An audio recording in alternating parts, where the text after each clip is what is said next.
que funciona, né? Primeiro você tem que entender como que funciona a nossa digestão. Então, você come alguma coisa, né? Põe um alimento na boca, ele desce para o esôfago, tá? E tem uma válvula aqui no estômago que quando a gente come alguma coisa, põe algum alimento na boca, ela tem que relaxar, óbvio, né? Se ela tiver assim, contraída o alimento, não vai passar. E sabe que tem gente que tem dificuldade de engolir também, pode ser algum problema nessa válvula. Então, ela relaxa, o alimento desce, entra no estômago e vai ser digerido por enzimas. Tem enzimas no estômago, tem a pepsina, tem o ácido clorídrico, tudo isso vai fazer a digestão lá do seu alimento. Então, essa válvula do esôfago, ela se chama esfíncter esofágico inferior. Depois que o alimento desce, ela tem que fechar, justamente para evitar o quê? O refluxo. Porque se ela permanece aberta, aí o alimento pode subir, que é o que acontece com muita gente por falta de ácido clorídrico. Essa válvula abre, né? Então, e aí, depois que ela fecha, o estômago lá vai fazer toda a metabolização, a digestão, e se abre o pilório, que é outra válvula que separa o estômago do intestino. Aí o alimento vai para o intestino, que aí já se chama quimo, né? Nessa parte o alimento já se chama quimo, que vai lá fazer a absorção, né? No intestino, que está bem fechadinho as paredes, que não tem hiperpermeabilidade, vai absorver o que presta, o que não presta vai ser filtrado e excretado, tá? Então, no intestino tem essa válvula que enquanto o alimento está fazendo a digestão, né, ele lá no estômago sendo hidrolisado, ela tem que se manter fechada. O que acontece com muita gente que tem gases, estufamento, né? Desce o alimento, a digestão é mal feita porque não tem acidez no estômago e essa válvula aí do intestino não abre para o alimento digerido passar para o intestino, né? E aí fica no estômago lá fermentando, por isso que dá inchaços, gases, empachamento, e muitas vezes a válvula do esôfago, que é para permanecer fechada, ela abre, né? Por diferença de pH, ela abre. E aí abre, começa a dar refluxo, azia, tudo isso. Então, para a produção de ácido clorídrico, nós temos que ter a bomba de prótons, né? Que é aquele omeprazol, aquele pantoprazol que você toma, inibe essa bomba de prótons. A bomba de prótons é para formar ácido clorídrico, para seu estômago ter uma boa acidez para fazer a digestão, principalmente de proteína. Se não tem uma boa acidez, não vai digerir, né? Então, qual que é a falta, qual que é a causa de tudo isso? A falta de acidez.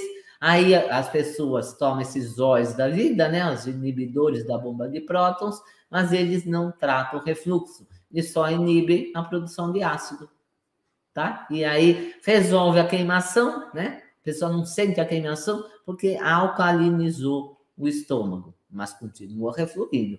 E isso prejudica bastante a digestão, vai formar aminoácidos, não vai formar colágeno, vai dar sarcopenia, aquela pele flácida, porque não está digerindo bem. E o pior, né? Vai lá para o intestino, inflamar o intestino, porque vai pedaço de proteína lá, e os antígenos, né? Esses antígenos, os anticorpos, atacam, criando aquela inflamação. Tem várias lives aí que eu fiz sobre isso, mas hoje a gente vai focar um pouco mais em H. pylori.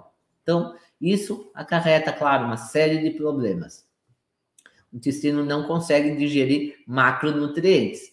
E eles têm que passar pelo estômago para o intestino quase líquido, não pode passar pedaço de proteína. E esses remédios aí fazem com que o estômago perca até sua função. A função do estômago é digestão, que aí não ocorre mais. Com isso, o intestino para de absorver nutrientes e entra numa desbiose, porque as bactérias benéficas começam a morrer. E aqueles alimentos mal digeridos vai alimentar o quê? As bactérias ruins, né? E o pior, se for um alimento inflamatório, como glúten, leite, derivados, produtos transgênicos industrializados, vão aumentar as células ruins, as bactérias ruins, né? Aí vai ficar mais bactéria ruim do que boa, dá um desequilíbrio e dá desbiose, né? E tem um outro problema aí, quando não tem uma boa acidez, a falta da B12, né? Uma que parasita come B12.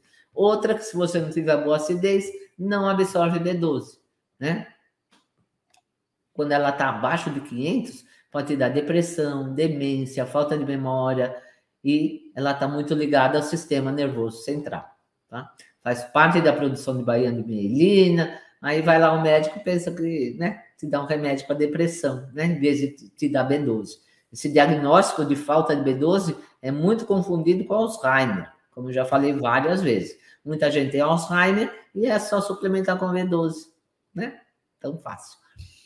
E também vai prejudicar a absorção de ferro, tá? Um intestino com desbiose, falta de acidez. Outro problema que é alcalinizando o estômago, muitos patógenos, né?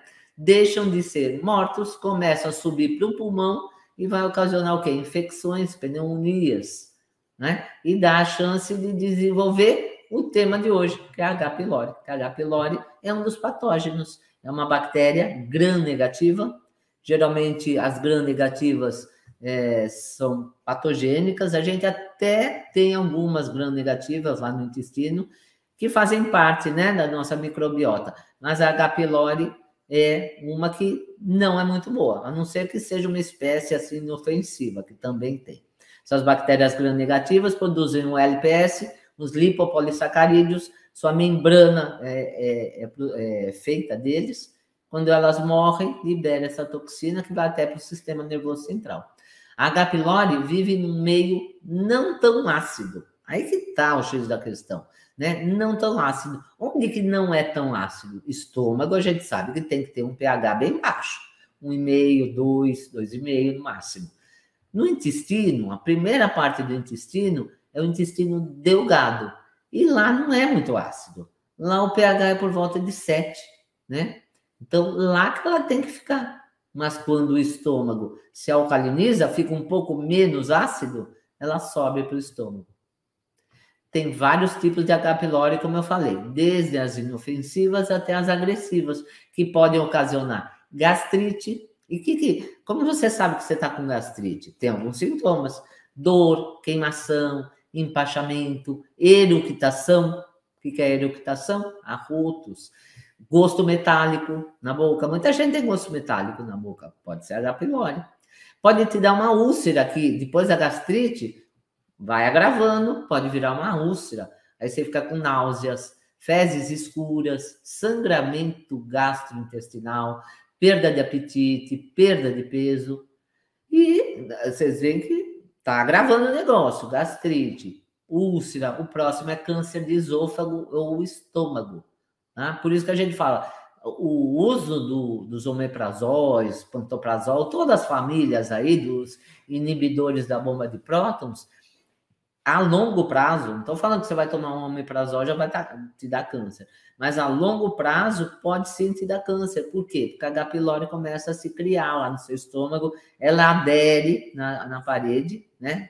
Nas células parietais do estômago, e se for do tipo agressiva, pode te dar uma câncer até, né? Úlcera, gastrite e até um câncer. E até alteração do DNA.